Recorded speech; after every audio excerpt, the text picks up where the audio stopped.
E eu, ouvindo ontem a mensagem da irmã, eu pensei em trazer a vocês hoje um tema sobre restauração, porque julgo necessário para as famílias de hoje, as famílias de amanhã, que restaurar o coração, a vida ao Senhor, aos princípios de Deus, vão fazer toda a diferença em nós. Talvez esteja falando com alguém que esteja enfrentando problemas com os filhos, outros estejam enfrentando problemas com o casamento, outros estejam enfrentando problemas de saúde, de ordem pessoal. Eu não sei qual é o problema que você enfrenta, mas eu acredito que o remédio que hoje eu trago a você é um bálsamo que vai servir para todas as doenças, todos os problemas que a humanidade enfrenta.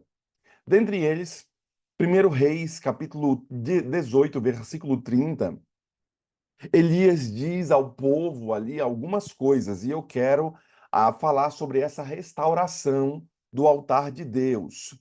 Bem, o texto começa dizendo o seguinte: Então Elias disse a todo o povo: Chegai-vos a mim. E todo o povo se chegou a ele.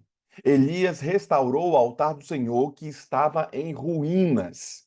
Então, vocês sabem da luta espiritual que houve em Israel.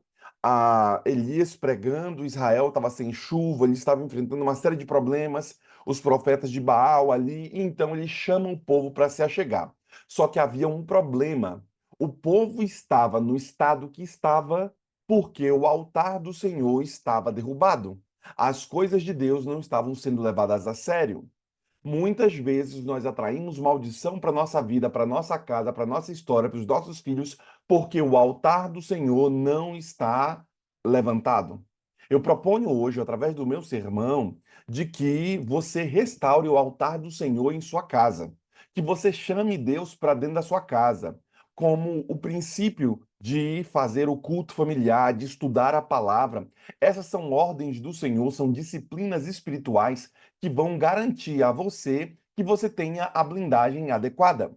Restaurar o altar do Senhor, Elias ele estava ensinando ali o povo sobre a necessidade de restaurar o relacionamento que eles tinham com Deus que havia sido quebrado. E para realizar essa restauração do relacionamento com Deus, eles precisavam renovar a comunhão que eles tinham com Deus e renovar essa comunhão com Deus passava pelo altar. Então, o nosso altar ele precisa ser constantemente reparado. O nosso altar precisa ser constantemente renovado. Essa restauração que eu proponho em meu sermão, à luz do que Elias aqui declara, isso é uma garantia para você ter a blindagem do céu em sua casa. Bem, o que significa essa restauração? Por que eu estou falando tanto disso daqui? Com base no sermão de ontem, a restaurar a vida do crente é importante, porque senão os crentes vão acabar fazendo coisas que nem mesmo o povo ímpio faz. Eu estou enfrentando um caso numa igreja nossa que a gente está conversando sobre algumas coisas que aconteceu com umas famílias ali, coisas nocivas, pesadas, que nem mesmo os ímpios fazem.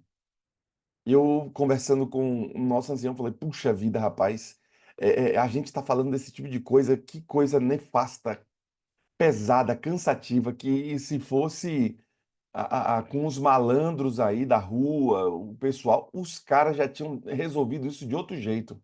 Nem eles aceitam isso. Nós não podemos ficar calados diante dessa maldade.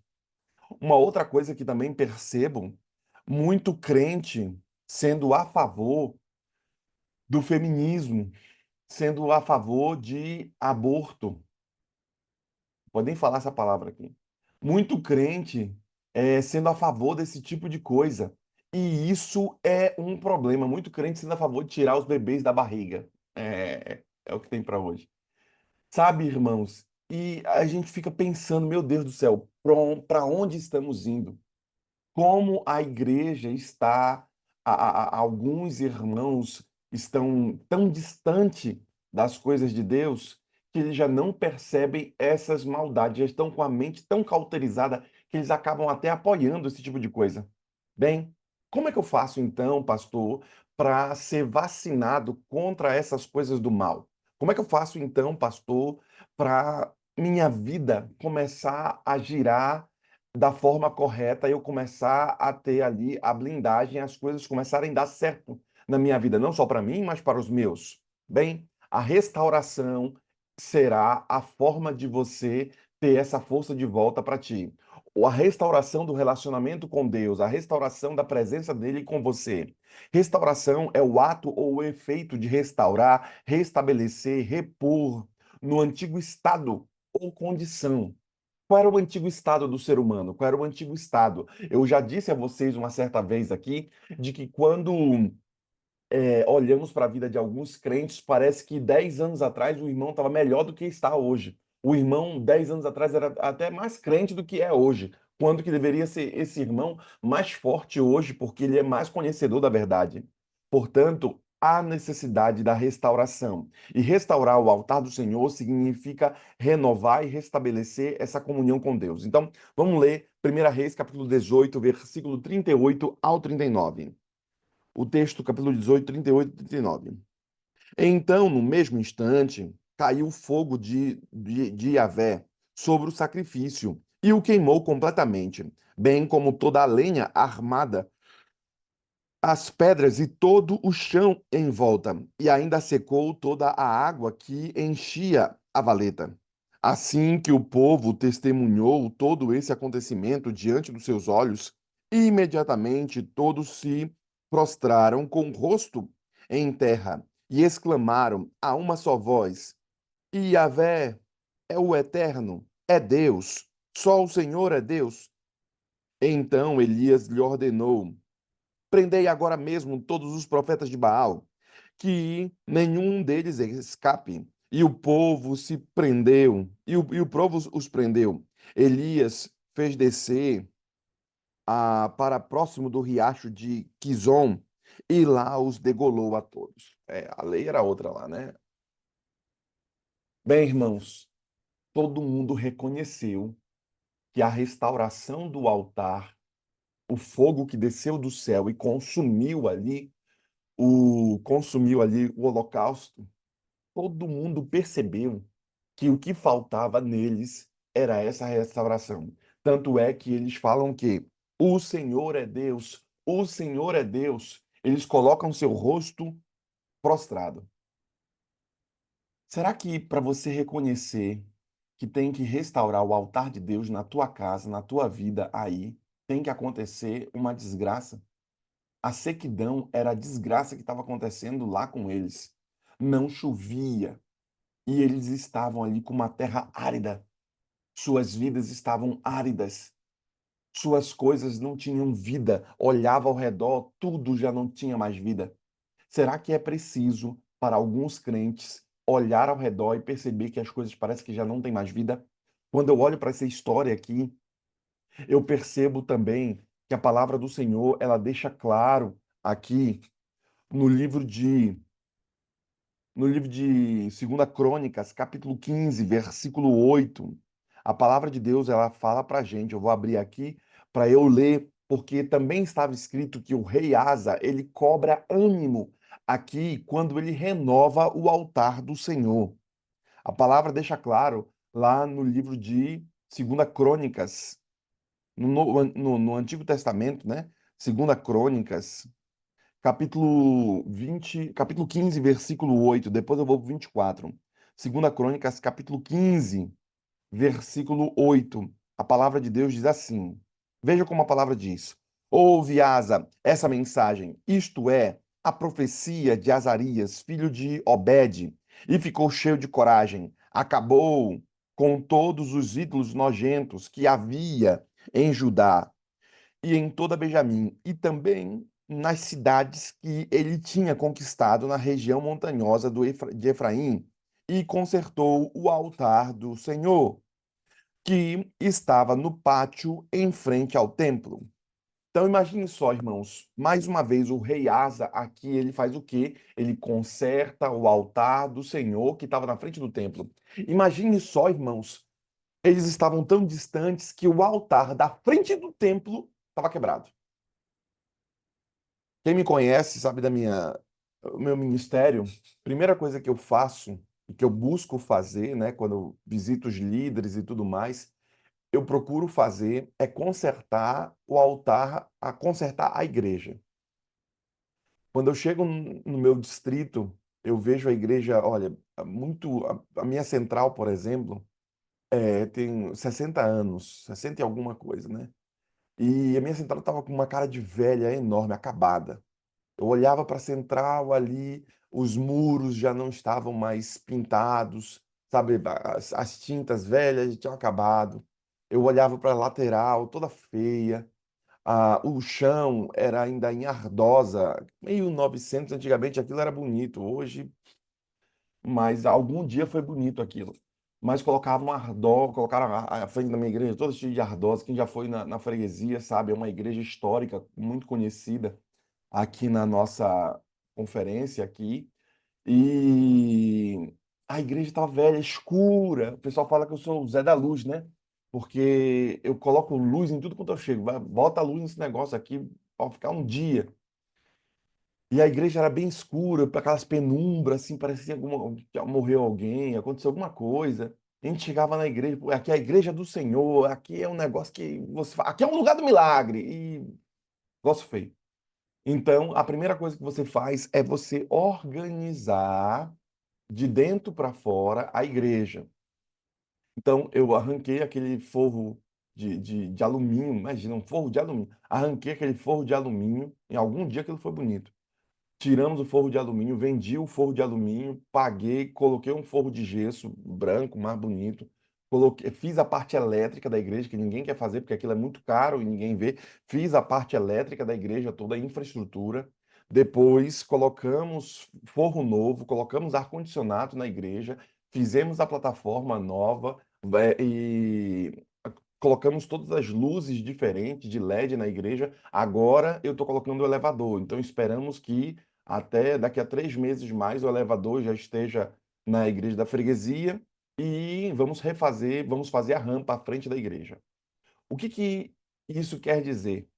Que eu estou organizando a igreja para que ela seja mais bonita, melhor adequada para os irmãos que ali estão, e ao mesmo tempo, quando eu faço isso, eu começo a restaurar o sentimento de igreja. Pode ver que as nossas igrejas, nosso distrito, né, aumentaram os dízimos, aumentaram as ofertas, aumentaram as frequências dos irmãos. Por quê? Vieram irmãos da Lapa, de outros lugares, voltaram para cá também, porque a igreja ficou um ambiente mais adequado. E é um fato, irmãos, de que quando você melhora isso, há um autor, como é que é o nome dele? Ele fez isso em Nova York, foi em Nova York, foi em Nova York. É, não lembro agora o nome do autor, mas foi um estudioso que falou sobre a teoria das janelas quebradas. E ele disse que tudo que estivesse quebrado, ou se você entrasse num bairro em que as janelas estivessem quebradas, o bairro teria uma criminalidade maior. Então, o prefeito deveria, para diminuir a criminalidade do bairro, ele deveria melhorar as janelas que estavam quebradas ali. Ou seja, se tem um lixo no chão, tira. Se tem um carro quebrado no lugar, pede para o guincho tirar de lá. Se tem alguém com a janela quebrada, com alguma coisa feia, nós vamos arrumar todo o ambiente. Por quê? Porque quando tem um bairro onde a luz tem luz no poste, não está queimada, quando o bairro está bem limpo ali, quando as coisas estão organizadas, o que acontece? As pessoas se portam melhor, as pessoas andam melhor naquele lugar e a criminalidade diminui drasticamente. E esse autor começou a escrever sobre esse tema, né, sobre a teoria das janelas quebradas, e ele, ao escrever sobre esse tema, ele fala especificamente sobre este assunto. É um fato, irmãos, de que quando você está em sua casa, você precisa jogar fora coisas que estão quebradas. Eu não gosto de ficar com coisas quebradas. Já falei para ela, não, tá ruim tudo, vamos caçar para arrumar alguma outra coisa, mas não ficar andando com coisas quebradas, porque parece que sua vida também está quebrada. E você fica andando com um negócio meio desleixado. A mesma coisa na igreja. Quando você tem uma igreja feia, uma igreja com uma cara que está ruim, os irmãos também vão começar a andar ruim, vão começar a andar desleixado naquele local. Faz um um exercício, faz um exercício mental aí. Quando você vai num lugar chique, ou melhor, não sei, aqui em São Paulo tem alguns comércios que são chiques, alguns shoppings que são chiques, você percebe que as pessoas vão até mais arrumada aquele local. Você percebe que as pessoas vão até mais organizada. Por quê? Porque aquele ambiente todo foi preparado para isso. Agora perceba, se você começar a restaurar o altar do Senhor, outras coisas na sua vida vão começar a ser organizadas. Agora o irmão não cuida nem das coisas de Deus, ele anda com aquela Bíblia rasgada, ele anda com aquela roupa rasgada, ele anda com aquelas coisas erradas ali nas coisas de Deus. Isso vai acontecer o quê? O irmão também vai levar com forma de desleixo as coisas do Senhor. Por isso que o autor Iasa aqui começa fazendo o quê? Restaurando o altar de Deus. Para quê? Para que a bênção comece a vir. Você organiza primeiro as coisas de Deus. Por que primeiro as coisas de Deus? Porque há um outro texto bíblico que diz assim: buscai em primeiro lugar o reino de Deus e a sua justiça. Depois as outras coisas vos serão acrescentadas. Então comece a colocar primeiro as coisas de Deus em primeiro lugar. Organiza primeiro esse negócio. Vou começar o dia no Go Six buscando a presença de Deus. Vou começar trazendo a Bíblia, estudando a palavra, orando por meus filhos, começar a pedir força dos altos céus para mim, como um primeiro item para minha vida. Depois, essas outras coisas que tu queres na tua vida que sejam abençoadas, elas vão ser acrescentadas em sua vida. Por quê? Porque o Senhor está contigo. É um fato de que quando Asa reconstrói aqui, ele recobre o ânimo ali, ele renova esse altar de Deus como o primeiro item para Israel começar a dar certo. Para Israel da sua casa, para vocês começarem a dar certo, vocês têm que renovar o altar do Senhor, senão não dá certo. Como é que aquele outro texto bíblico diz? Eu vou até acrescentar aqui. Se o Senhor não for o sentinela de Israel, em vão trabalham os que ali naquela casa edificam. Eu estou parafraseando, certo? Mas perceba, se não for Deus o que reconstrói Israel, em vão vai ser o trabalho seu. Por isso a importância de vir para o Gol Six e buscar a presença do Senhor a cada manhã, queridos. Eu ainda falo mais a vocês, ainda em 2 Crônicas, capítulo 24, né? Por isso que eu falei para vocês que eu ia abrir de novo 2 Crônicas, capítulo 24. 2 Crônicas, capítulo 24, versículo 13. A palavra de Deus diz assim, ó. Deixa eu abrir aqui. Versículo 13. Começa dizendo assim, bababá. Todos puseram mãos à obra e trabalharam tão bem que o templo acabou ficando como era quando tinha sido construído. Ficou até mais forte do que antes. Quando terminaram o trabalho, levaram ao rei e à joiada o ouro e a prata que havia sobrado. Eles usavam esse ouro e essa prata para fazer os objetos usados para o culto no templo e para os sacrifícios e também para fazer vasilhas e outros objetos. Enquanto Joiada viveu, os sacrifícios foram oferecidos no templo todos os dias.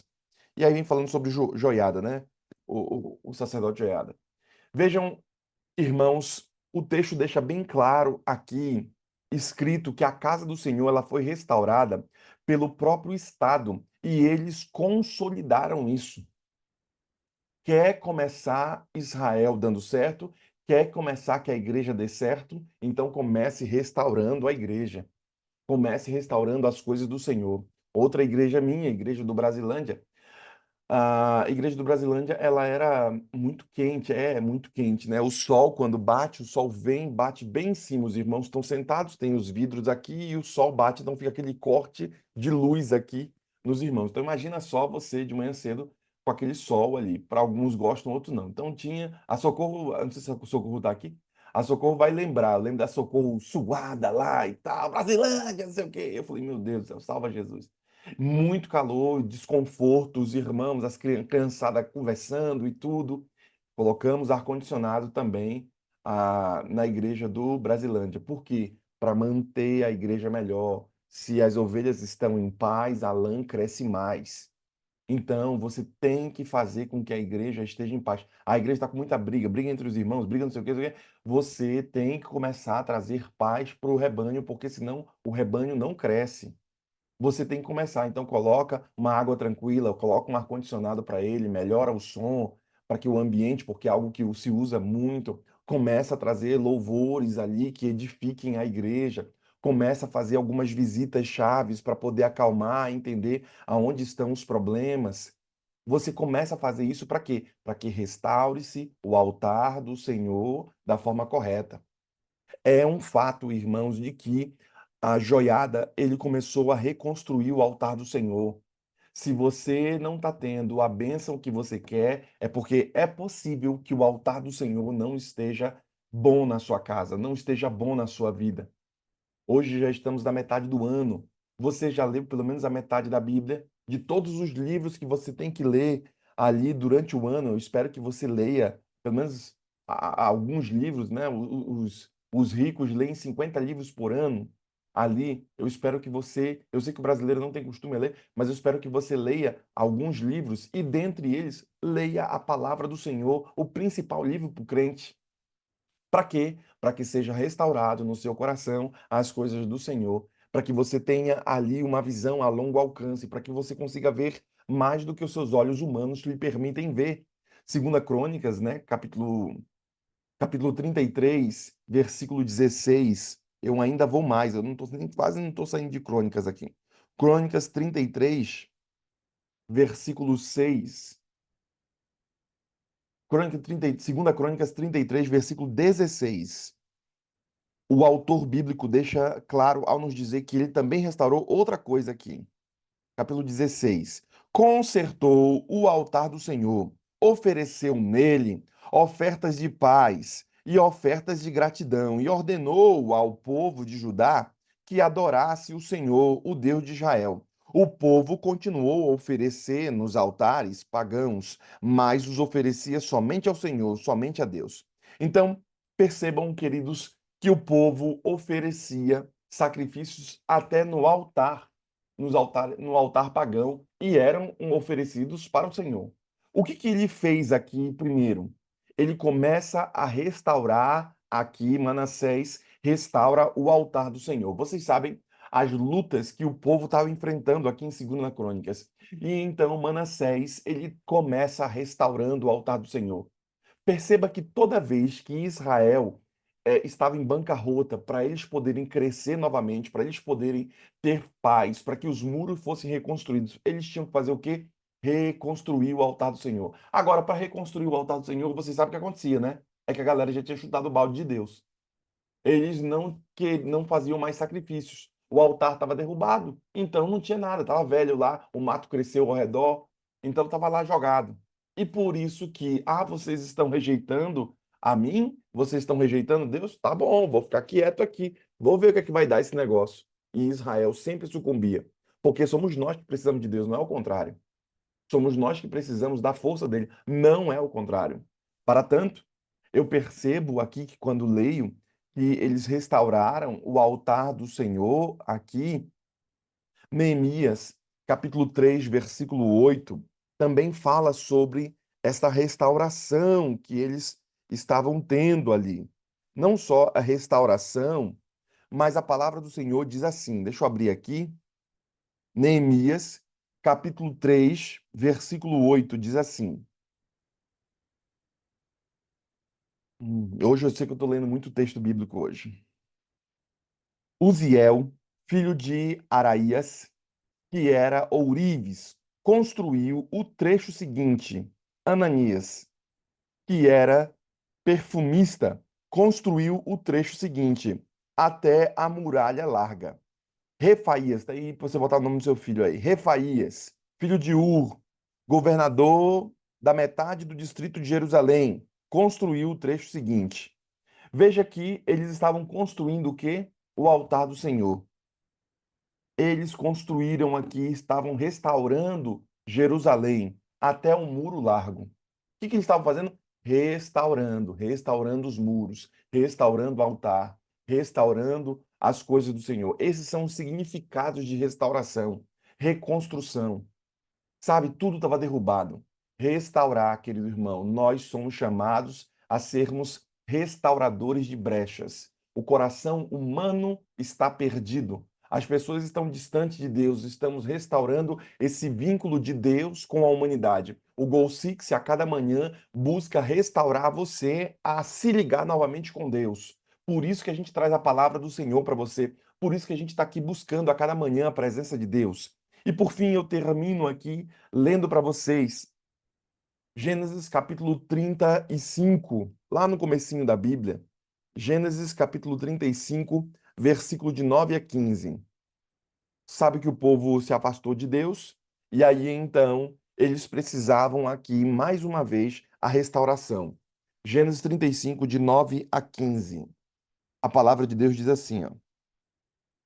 Deus apareceu ainda a Jacó quando este regressava de Padã Arã e o abençoou. Então Deus lhe declarou: Teu nome é Jacó, mas não te chamarás mais Jacó. Teu nome doravante será Israel, tanto que é chamado de Israel até hoje. Deus afirmou a Jacó: Eu sou El Shaddai, o Deus Todo-Poderoso. Se fecundo e multiplica-te. Uma nação e uma assembléia de nação nascerão de ti, e reis estarão entre os teus incontáveis descendentes. Eu te dou a terra que dei a Abraão e a Isaque. Darei toda essa região a ti e à tua posteridade depois de ti. E quando terminou de profetizar, Deus elevou-se do lugar onde estivera falando com Jacó. Então Jacó escolheu uma pedra e a colocou como coluna no lugar em que Deus lhe falara.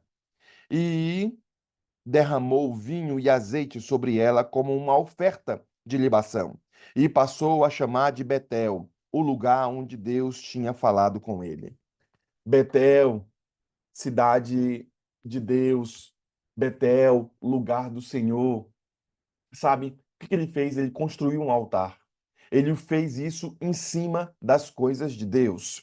Está escrito que Deus apareceu a Jacó e ele abençoa Jacó nesse lugar. O que Jacó faz? Ele renova as promessas. O próprio Deus também renova, reconstrói as promessas que ele já havia falado aos antepassados, Abraão, Isaque e agora Jacó, dizendo: Olha, eu dei a terra para eles e agora eu dou essas terras para ti. De ti vão nascer o quê? Reis, vão nascer de você coisas boas. Quando você restaurar o altar do Senhor e Deus falar com você que Ele está restaurando esse vínculo contigo, vão começar a nascer de você coisas boas, irmão.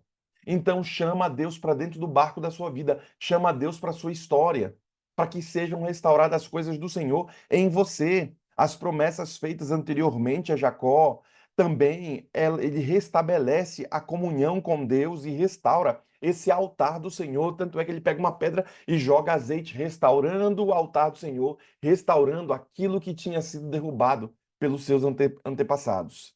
Eu termino falando a vocês que coisas que Deus precisa restaurar na vida de muito crente. Existem algumas coisas que Deus quer restaurar em você. Primeira delas, Jó, capítulo 8, versículo 6, tem algumas coisas que Deus quer restaurar em você. 8, versículo 6 diz assim, ó: Se estiveres livres de pecado, é correto em teu caminhar, com certeza ele se levantará em teu benefício agora mesmo e te restaurará ao lugar que por justiça cabe a ti. Primeira coisa que Deus quer restaurar na sua vida: justiça. Se você está percebendo que você está sendo injustiçado, se você não é justo, Deus quer restaurar a justiça. Se você foi injustiçado por alguém, Deus vai restaurar a justiça se você restaurar o altar do Senhor. Essas são coisas que precisam ser restauradas em nossa vida. Será que você está sendo justo com sua esposa? Será que você está sendo justo com seu esposo? Será que você está sendo justo com seu pastor, com sua igreja? Deus quer restaurar a justiça em nós. Deus quer restaurar a justiça em você. E essas são coisas que Deus quer restaurar. Também, Salmo 126, o salmista, Salmo 126. Deixa eu abrir aqui. Salmo 126, versículo 4. Mais uma coisa que Deus quer restaurar, a nossa sorte, diz a palavra. Salmo 126, versículo 4 diz assim, ó: O Senhor traze os nossos cativos de volta, assim como enche o leito dos ribeiros no deserto de Neguebe. Veja aqui o texto de Salmo 126, versículo 4, vem falando sobre essa restauração dos cativos de volta. Deus quer restaurar a sorte de Israel, porque os cativos estavam presos em outras cidades. Eles estavam presos ali em outros países. E Deus queria fazer o quê? Trazer de volta os filhos de Israel para a terra de Israel que estavam sendo escravos em outro lugar. Então Deus quer restaurar a sua sorte. O inimigo tem te açoitado, o inimigo tem avançado sobre sua casa, sobre sua família, sobre sua história, sobre a igreja. Então, vocês precisam restaurar a sorte da igreja, a sorte da família de vocês. Para quê? Para que o Deus traga de novo a paz, Deus traga de novo o colírio, aqueles olhos que estão enfermos e não conseguem ver o pecado. Eu ainda falo mais a vocês, a Rose sempre fica batendo lata aqui esse negócio de saúde. Deus quer restaurar também a saúde. Jeremias, capítulo 30, versículo 17. A palavra do Senhor vem dizendo o seguinte para nós, ó: Eis que farei cicatrizar o teu ferimento e curarei todas as tuas feridas. Olha só, Deus querendo restaurar. Eu aqui tô com Tô tomando aqui com a irmã lá, moringa, tô tomando aqui a moringa, tô tomando aqui a garrafada toda, o chá de, como que é o nome? Chá de graviola, folha de graviola, diz que é bom pra um monte de coisa. Eu comprei um pacotão, tava guardado lá, falei, agora eu vou tomar, a Rosa tá enchendo paciente tomar esse negócio, agora eu vou tomar tudo isso. Deus quer restaurar o quê? A saúde. Por isso que Rose fica batendo lata desse negócio, porque tem muito irmão que tá com a saúde ruim. Deus quer restaurar a saúde em você, querido irmão. Deus também quer restaurar a nossa visão. Lucas capítulo 4. Eu estou quase dando um estudo bíblico aqui, né? Lucas capítulo 4, versículo 18. Lucas capítulo 4, versículo 18, vem falando aqui no estudo bíblico de hoje. Lucas capítulo 4, versículo 18. Deixa eu abrir aqui. A palavra de Deus diz assim, ó. 4:18. Pá, pá, pá, pá. A palavra de Deus diz assim: O Espírito do Senhor está sobre mim, porque me ungiu para pregar o evangelho aos pobres. Ele me enviou para proclamar a libertação dos aprisionados e a recuperação da vista aos cegos, para restituir a liberdade aos oprimidos. Veja que o texto está dizendo o quê? Que Deus veio para cá para fazer o quê? Restaurar a visão. Eles não estavam enxergando muito bem, porque eles estavam aprisionados em recuperação. E Deus veio aqui trazer o quê? A recuperação à vista para aqueles que estavam cegos. Não somente cegos físicos são cegos, mas tem cegos que veem com os olhos físicos, mas não conseguem enxergar além dos seus olhos físicos. E esses também estão cegos. Deus veio trazer o quê? A restauração da visão. Será que este não é o caso que precisa de restauração da visão para o seu esposo? Será que este não é o caso que precisa de restauração para o seu filho? Será que este não é o caso que precisa de restauração da visão para você? Porque você não está conseguindo enxergar o pecado, o erro que está dentro da sua vida, dentro da sua casa, e você está passando por alto isso.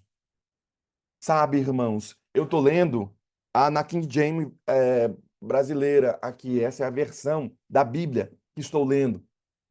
Sabe, irmãos, é um fato de que as nossas vidas precisam ser restauradas. Eu aqui falo a vocês, ainda tem muito texto para abrir, eu vou parar por aqui.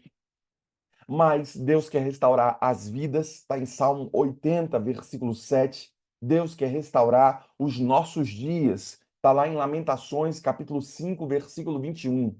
Então perceba que Deus, ele existe um significado da restauração em Israel, por isso que o povo de Deus ali, os profetas, eles estavam restaurando os altares, E aí então eu faço um paralelo sobre coisas que Deus quer restaurar em você. Primeiro eu disse, Deus quer restaurar a justiça, Deus quer restaurar a sorte sua, Deus quer restaurar a sua saúde, Deus quer restaurar a sua visão, porque você talvez esteja cego à luz do que foi dito pelo pastor anterior lá sobre Laodiceia, que estava ali com seus olhos sem enxergar. Deus quer restaurar a sua própria vida, porque muitos estão perdendo a vida, e Deus quer restaurar os seus dias. Irmãos que já perderam muito, Deus está sempre pronto a restaurar a nossa sorte, irmãos. Deus está sempre pronto a restaurar a nossa justiça, a nossa visão, a nossa saúde, a nossa vida. Deus está pronto a restaurar isso. Então, nos acheguemos a Ele, em comunhão com Ele, restaurando o altar de Deus em casa. Basta apenas nos achegarmos a Ele e Ele vai fazer o milagre na vida da gente. Por isso, o dia de hoje é um momento para você reavaliar coisas que estão quebradas em sua vida que você precisa restaurar. A começar pelas coisas do Senhor, a começar pelas coisas do reino, a começar pelo estudo da palavra, a começar pela comunhão com o Senhor. E então, se você fizer isso, todas as outras coisas vão ser consertadas em sua vida. Que Deus o abençoe, que o Espírito Santo esteja a guiá-lo sempre e que a graça do Senhor esteja sobre você. A irmã Irene estará orando agora. E enquanto a serva do Senhor estiver orando aqui, eu quero que você também se una a nós, buscando a presença do Senhor. Por quê? Porque nós queremos restaurar as nossas vidas, a nossa família. Por isso que em minhas orações eu sempre digo a vocês, mais do que qualquer outra coisa, eu quero a presença do Espírito sobre nós. Bem, vamos orar então. Querido Deus e bondoso Pai, muito, muito obrigado por esta manhã. Obrigado pelas bênçãos recebidas, obrigado pela sua graça, pela sua misericórdia, que nos protege e nos guarda todos os dias. Pai querido, muito obrigado por essa mensagem de hoje. Que possamos realmente fazer restaurar nossa vida, eliminar tudo aquilo que está dentro do nosso coração que não é necessário, Senhor. Que nós possamos colocar em prática, começar a remover coisas que não têm necessidade. Principalmente, Senhor, remover intrigas, remover, olhar para as pessoas e começar a criticá-las, tirar as críticas, principalmente na igreja, Senhor. Nos ajude a olhar para as pessoas como o Senhor olha, amar as pessoas como o Senhor ama. Obrigado, Senhor, porque o Senhor dá essa oportunidade, essa chance para a gente de fazer essa reforma, eliminar essas coisas da nossa vida, Senhor. Como eu vi um pastor falando, se você não puxa a geladeira da sua casa e para tirar aquela sujeira que está embaixo do fogão, como é que você quer manter a casa limpa? Então também tem que fazer isso no seu coração. Tem que arrastar tudo que está lá dentro, limpar para não ficar nenhum resíduo, nenhuma sujeirinha. Foi muito importante para mim essa mensagem, Senhor. Ajuda-nos a fazermos a tua vontade, olhar a- as pessoas como o Senhor ama, olha e ama. Olhar como as pessoas às vezes estão enfermas ou tão necessitadas, Senhor. Ajuda a fazer o teu trabalho, a mudar a minha vida. Eu preciso fazer uma reforma na minha vida, Senhor. Me ajuda. É só dependendo do Espírito Santo, só mesmo. Só pelo Espírito Santo que a gente faz essas reformas, Senhor. Ajude a fazer essa reforma dentro da minha casa, Senhor. Mudar muitas coisas que não são convenientes. E não ficar acumulando coisas e sim fazer da nossa casa, Senhor, um lugar próprio para que o Senhor esteja dentro. Pai querido, nesse momento eu agradeço pelo pastor Anderson, toma ele em tuas mãos, obrigado pelo esforço que ele faz, Senhor, de estar aqui com a gente, por ele estar aqui fazendo essas mensagens, para que nós possamos nos reformar e nos modificar, Senhor. Abençoa a família dele, a Débora, os filhos, abençoa também todas as pessoas que estão à volta dele, as igrejas que ele cuida, Senhor. Toma ele em tuas mãos. Cuida dele de uma forma especial. Derrama teu Santo Espírito sobre ele, Senhor. Abençoa a Roseli também, que tem se dedicado bastante pelo Gol Six, Senhor, e obrigado pelo Gol Six não ter desistido, ter continuado. E continue abençoando ela, Senhor, dá força, saúde, ajuda ela também, Senhor, dando sabedoria cada vez mais. Abençoa todos os componentes daqui da nossa igrejinha, Senhor. Que cada um, a partir de hoje, possamos fazer uma reforma na nossa vida e que nossa igrejinha possa continuar crescendo e que teu Santo Espírito se faça presente aqui. Que esse desde o começo, o objetivo é o Espírito Santo, que nós possamos estar cheio dele. Eu quero pedir um bem especial para Fernanda, Senhor, toma ela em tuas mãos. Ela sempre está nos nossos pensamentos, cuida dela, dá paz, dá tranquilidade na vida dela, Senhor, e abençoa a família dela também. Toma elas em teus braços. Eu entrego a minha família nas tuas mãos e agradeço pela minha família, agradeço pelos meus filhos, pelos meus netos, Senhor. Toma eles em tuas mãos. Eu entrego esse dia nas tuas mãos, faça a tua vontade. Mais uma vez eu te peço, derrama teu Santo Espírito sobre cada um de nós, cada um da nossa família, e que possamos estar cheio do teu poder. Obrigado pela Ana também, pela intercessão que ela fez, e continua abençoando ela, a vida dela, Senhor, toda a sua família, seus filhos, seus netos, seu esposo, toma eles em teus braços, cuida dela de uma forma especial. Entrego tudo nas tuas mãos, faça, Senhor, a tua vontade e não a nossa. Renova-nos, Senhor. Ajuda a estarmos renovados contigo. Em nome de Jesus, amém.